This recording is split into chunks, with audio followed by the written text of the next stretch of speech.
अस्सलाम वालेकुम, मैं हूं मरियम नवाज और इस व्लॉग में बात करेंगे जस्टिस मिज़ार अली अकबर नकवी जो कि सुप्रीम कोर्ट के हाजिर सर्विस जज हैं, उनकी शिकायत के मामले पर। उस पर अपडेट ये है कि chairman supreme judicial council chief justice Qazi Faez Isa ने एक नया इजलास तलब कर लिया है सुप्रीम जुडिशल काउंसिल का, और इस इजलास की जो प्रोसीडिंग है वो सुप्रीम कोर्ट बिल्डिंग में 14 दिसंबर को होगी। अब इस इजलास के बाद 15 दिसंबर को जो जस्टिस मिज़ार अली अकबर नकवी हैं, उनकी अपनी जो दरख्वास्तें हैं इसी इजलास को, इसी सुप्रीम जुडिशल काउंसिल की कार्रवाई को चैलेंज करने की, वो भी समाअत के लिए मुकर्रर हैं। और सुप्रीम कोर्ट का 3 रुकनी बेंच 15 दिसंबर को इस केस की समाअत करेगा। और सुप्रीम कोर्ट के इस 3 रुकनी बेंच के अंदर जो तीनों जजेस हैं वो जस्टिस मिज़ार अली अकबर नकवी से जूनियर जजेस हैं। तो इस वीडियो में हम पहले ये बात करेंगे कि सुप्रीम जुडिशल काउंसिल की कार्रवाई में बेसिकली क्या क्या टेकअप होना है, और उसके बाद जो 15 दिसंबर को इस केस की समाअत होनी है उसमें मुमकिन तौर पर क्या हो सकता है। तो पहले ये कि सुप्रीम जुडिशल काउंसिल का जो इजलास बुलाया गया है 14 दिसंबर को, उसमें ना सिर्फ जस्टिस मिज़ार अली अकबर नकवी का मामला देखा जाएगा, बल्कि इससे पहले जब आखिरी इजलास हुआ था यानी 2 हफ्ते पहले सुप्रीम जुडिशल काउंसिल का, उसके अंदर जो आमना मलिक जो शिकायत करंदा थी जस्टिस सरदार तारिक मसूद के खिलाफ, क्योंकि वो अपने रेफरेंस को साबित नहीं कर सकी थी, तो सुप्रीम कोर्ट ने ये कहा था कि उनके खिलाफ कार्रवाई के मामले को अभी सुप्रीम जुडिशल काउंसिल ने ये कहा था कि आमना मलिक के खिलाफ कार्रवाई के मामले को अभी पेंडिंग रखा जा रहा है। लेकिन जस्टिस सरदार तारिक मसूद के खिलाफ शिकायत को जो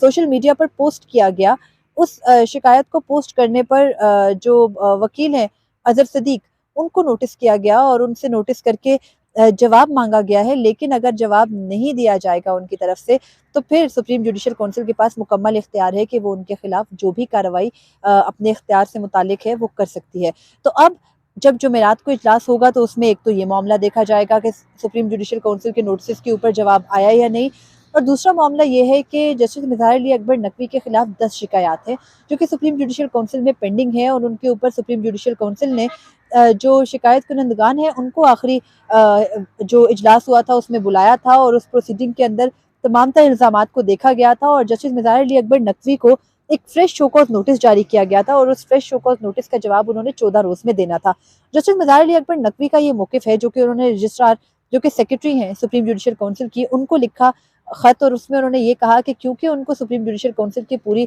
कार्रवाई का रिकॉर्ड नहीं दिया गया तो वो जवाब नहीं देंगे। लेकिन दूसरी ही तरफ जस्टिस मिज़ार अली अकबर नकवी ने 30 नवंबर को जो सुप्रीम कोर्ट में आईनी दरख्वास्त दायर की, उसमें एक टेबल्स की फॉर्म में जो तमाम शिकायतें थी उनका जवाब भी दिया, तमाम तर शिकायतों को मुस्तरद किया, उसके साथ अपनी क्लेरिफिकेशन भी दी। अब प्रॉब्लम ये है कि एक तरफ तो वो जवाब शायद दे चुके हैं, सुप्रीम जुडिशल काउंसिल को ये देखना होगा कि उनके सामने जस्टिस मिज़ार अली अकबर नकवी का दिया जवाब है या नहीं, और अगर है तो फिर वो इस मामले को आगे कैसे लेके चलते हैं, और अगर वो इस मामले को आगे लेकर चलना चाहते हैं तो फिर उसमें जो सुप्रीम कोर्ट की कार्रवाई है उसका किरदार क्या होगा। 14 नवंबर को सुप्रीम जुडिशल काउंसिल का इजलास है जिसमें जजेस के खिलाफ शिकायत देखी जाती हैं। जस्टिस मिज़ार नकवी के खिलाफ शिकायत का भी टेकअप होने का इम्कान है, और फिर जुम्मे को यानी 15 दिसंबर को सुप्रीम कोर्ट में ओपन कोर्ट के अंदर इस केस की समाअत होगी, और जस्टिस अमीनुद्दीन खान की सरबराही में 3 रुकनी बेंच है जो कि इस केस की समाअत करेगा। जस्टिस जमाल मंदोखिल और जस्टिस मुसर्रत हिलाली बेंच का हिस्सा होंगे, और ये तीनों जजेस जस्टिस मिज़ार अली अकबर नकवी से जूनियर जजेस हैं, और ये सुप्रीम कोर्ट के वो जजेस हैं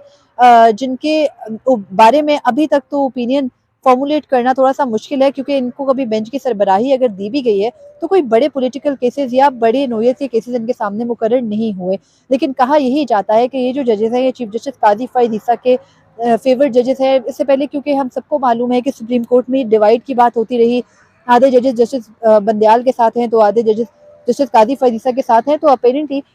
ये जो तीनों जजेस हैं ये चीफ जस्टिस काजी फैयद ईसा वाले ग्रुप से हम कह सकते हैं कि हैं, और अब फिर देखना ये होगा कि अपने ही साथी जज जस्टिस मिज़ार नकवी और उनके सीनियर जज भी हैं, उनके खिलाफ प्रोसीड कैसे करते हैं। अब इसके अंदर एक मामला और एक मुद्दा ये भी हो सकता है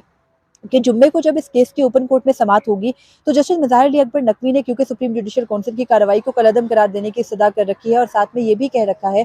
कि सुप्रीम जुडिशल काउंसिल की कार्रवाई को ना सिर्फ कलअदम करार दिया जाए बल्कि वहाँ पर जो चलने वाली कार्रवाई है वो बायसनेस की बुनियाद पर भी है। पहले से उनके बारे में ये ओपिनियंस फॉर्मुलेटेड हैं, और ये उनके खिलाफ पॉलिटिकल कैंपेन है, क्योंकि पाकिस्तान बार के नुमाइंदों के बारे में वो ये कहते हैं कि वो पीडीएम हुकूमत से मिलते रहे, और गुलाम महमूद डोगर केस में जब उन्होंने सुमोटो के लिए चीफ जस्टिस को खत लिखा जस्टिस एजाजुल एहसन के साथ जो है वो बेंच में बैठे हुए, तो उस जिसकी बुनियाद पर उनके खिलाफ ये रेफरेंसेस आए और ये कार्रवाई शुरू हुई। इसके अलावा एक अहम मामला ये भी है कि जो जस्टिस मुज़ाहिर नकवी के खिलाफ शिकायत करंदा है मियाँ दाऊद, जो कि लाहौर से लॉयर हैं, उन्होंने जस्टिस एजाजुल एहसन के खिलाफ भी सुप्रीम कोर्ट में दरख्वास्त दायर की थी और वो दरख्वास्त भी जस्टिस मुज़ाहिर नकवी की दरख्वास्त के साथ क्लब करके समाअत के लिए मुकर्रर की गई है। जुम्मे और जुमेरात का दिन जस्टिस मुज़ाहिर नकवी के हवाले से इंटरेस्टिंग होगा। उसके अलावा जो इस्लामाबाद हाई कोर्ट के साबिक जज हैं शौकत अजीज सिद्दीकी, उनका केस भी समाअत के लिए मुकर्रर है। तो ये भी देखना होगा कि क्या सुप्रीम कोर्ट अपने जो जजेस हैं, चाहे वो हाई कोर्ट के जजेस हों, सुप्रीम कोर्ट के जजेस हों, अगर शौकत अजीज सिद्दीकी को रिलीफ देने की तरफ जाते हैं और जस्टिस मुज़ाहिर नकवी के खिलाफ प्रोसीड करने की चीज़ें होती हैं, तो ये भी थोड़ा सा कंट्रोडिक्टरी चीज़ें हो जाएंगी या आ जाएंगी आने वाले दिनों में सामने। इसके अलावा एक अहम डेवलपमेंट गुज़िश्ता रोज़ ये हुई कि जस्टिस एजाजुल एहसन, जो कि सुप्रीम जुडिशल काउंसिल का भी हिस्सा हैं, जुडिशल कमीशन का भी हिस्सा हैं, क्योंकि इस वक्त वो सीनियरिटी के लिहाज से सुप्रीम कोर्ट में तीसरे नंबर पर हैं, और उन्होंने सुप्रीम कोर्ट में जो है वो ख़त लिखा रजिस्ट्रार को, जिसमें उन्होंने ये कहा कि फ़ौजी अदालतों और जो जस्टिस मुज़ाहिर नकवी के खिलाफ केस है उसको समाअत के लिए मुकर्रर करते हुए उनकी राय नहीं ली गई और ना ही ये जो जजेस कमेटी है उसके एजेंडे पर ये मामला था। उन्होंने कहा कि उन्होंने मुतअद्दिद बार कॉल्स करके इन मामलात पर पूछा, लेकिन ये समाअत के ये जो है वो उनको जवाब नहीं दिया गया। उसके अलावा जस्टिस एजाजुल एहसन ने ये भी कहा कि जो फ़ौजी अदालतों से मुतालिक मामला था उसमें तय तो ये हुआ था कि 7 सीनियर जजेस के ऊपर पर मुश्तमिल बेंच बनाया जाएगा, ताकि जो सुप्रीम कोर्ट में फेवरेट जजेस या फिर सुप्रीम कोर्ट के जजेस के बारे में एक राय पब्लिक में है, उस राय को किसी तरह से ख़त्म किया जा सके। तो जो तय हुआ था उसके मुताबिक बेंच नहीं बनाया गया, बल्कि ऑल टुगेदर एक डिफरेंट बेंच बना दिया गया और इस बेंच के बारे में भी उनको बाद में पता चला। तो ये तमाम तर मामलात मौजूद है, यानी कि बेंच जो बनाया गया जस्टिस मुज़ाहिर अली अकबर नकवी के मामले पर, उस बेंच पर ही एतराज़ कर रहे हैं जजेस कमेटी के एक रुकन। ऑल्दो जजेस कमेटी के 2 मेंबर्स अगर ये समझते हैं, यानी चीफ जस्टिस काजी फरीसा और जस्टिस सरदार तारिक मसूद ये समझते हैं कि बेंचेस में इस केस को फिक्स होना चाहिए, ये बेंचेस होने चाहिए, तो उनकी मेजॉरिटी की राय हो सकती है। लेकिन स्टिल जस्टिस एजाजुल एहसन अगर मुखालफत भी कर रहे हैं, तो उनकी वो जो मुखालिफ ओपिनियन है उसको रिकॉर्ड पर आना चाहिए, और इसीलिए उन्होंने ख़त लिखा। ख़त लिखने की रिवायत चीफ जस्टिस काजी फरीसा, जस्टिस सरदार तारिक मसूद की चीफ जस्टिस उमर अता बंदयाल के दौर में भी बड़े तसलसल के साथ रही है, वही अब भी चल रही है। और सुप्रीम कोर्ट में जो ये डिवाइड है, ये जस्टिस मुज़ाहिर नकवी के केस के साथ कुछ ज़्यादा लिंकअप होके सामने आ रहा है। अब देखना ये होगा कि अगर जस्टिस मुज़ाहिर नकवी के केस में बनाया गया बेंच काबिल कबूल नहीं है, उनको सुप्रीम जुडिशल काउंसिल की कार्रवाई काबिल कबूल नहीं है, तो जो उनको ओहदे से बरतरफ करने की अफवाहें हैं, क्या वो दुरुस्त हैं, या फिर सुप्रीम कोर्ट एक बार फिर अपने साथी जज को बचाने में कामयाब हो जाएगी? ये तमाम तर चीज़ें इसी हफ्ते में एक सिमत जो है वो अपनी तय कर लेंगी, और जब इनकी ये सिमत तय होगी तो फिर ये पता चलेगा कि क्या सुप्रीम कोर्ट के जजेस को ओहदे से हटाना वाकई नामुमकिन है या फिर नहीं। ये हिस्ट्री में पहली। और अब जब इस केस की समाअत जो है वो होगी और सुप्रीम जुडिशल काउंसिल की कार्रवाई होगी, तो भी तफसीलात आपके सामने रखूंगी। तब तक के लिए मुझे इजाज़त दीजिए। अल्लाह हाफ़िज़।